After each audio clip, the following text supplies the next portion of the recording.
Everything's fine on 93.9 Dublin South FM. Good afternoon, I'm Charmaine Colvin, and here is your weekly news update on Apna Radio 93.9 Dublin South FM.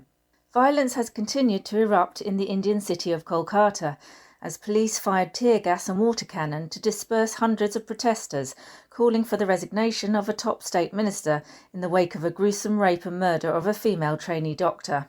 Protesters, led by university students, broke through the iron barricades set up on the route of their march to the West Bengal State Secretariat, resulting in a baton charge by the police, who had earlier declared the protest illegal.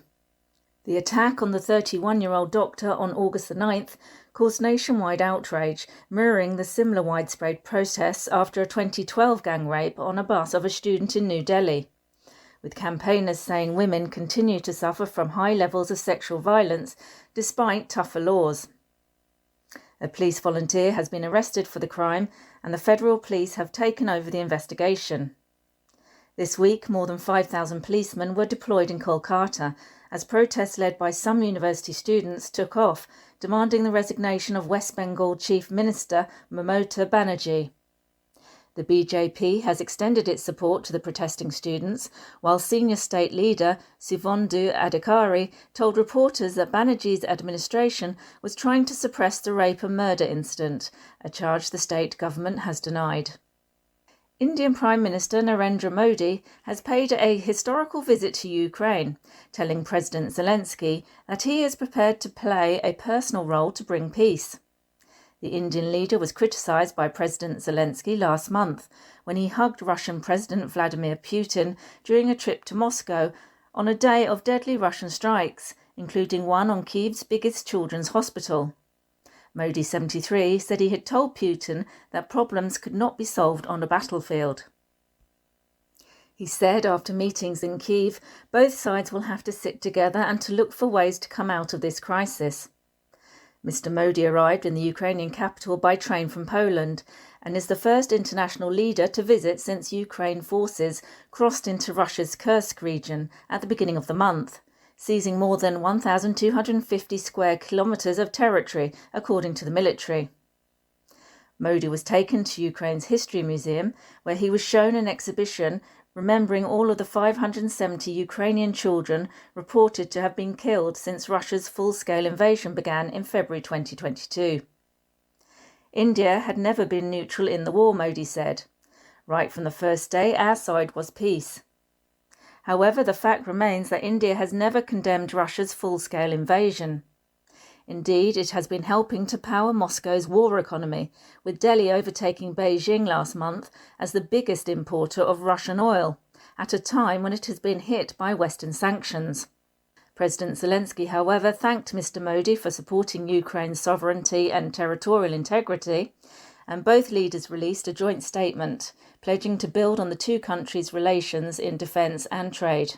Australia is introducing a cap on the number of new international students it accepts as it tries to reduce overall migration to pre-pandemic levels. The nation has one of the biggest international student markets in the world, but the number of new enrolments will be limited to 270,000 for 2025. India is the second largest source of international students in Australia, with more than 122,000 Indian students currently enrolled in Australian educational institutions. Australia is host to about 718,000 international students, according to the latest government figures from early 2024. Higher education providers say the industry is being made a fall guy for housing and migration issues, and that a cap would decimate the sector. International education was worth $36.4 billion to the Australian economy in 2022-23, making it the country's fourth largest export that year.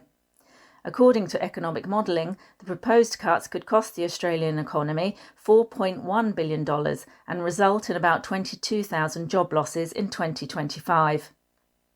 17-year-old Sheetal Devi, the world's only active female archer who competes without arms, is hoping to clinch a gold medal at the Paris Paralympics, which started this week. Devi is from the Jammu district and was born with phocomelia, a rare congenital disorder, making her one of the few female archers to compete without arms. The Asian Para Games gold medalist said, "I am inspired to win the gold. Whenever I see the medals I have won, I feel inspired to win more. I have only just started." Around 4,400 athletes from across the world will take part in 22 sports at the Paralympics this year. Archery has been part of the Games since the inaugural edition in 1960.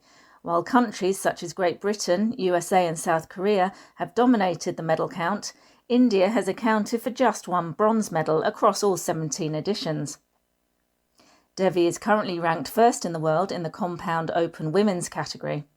In 2023, she won a silver at the Para Archery World Championship, which helped her qualify for the Paris Games.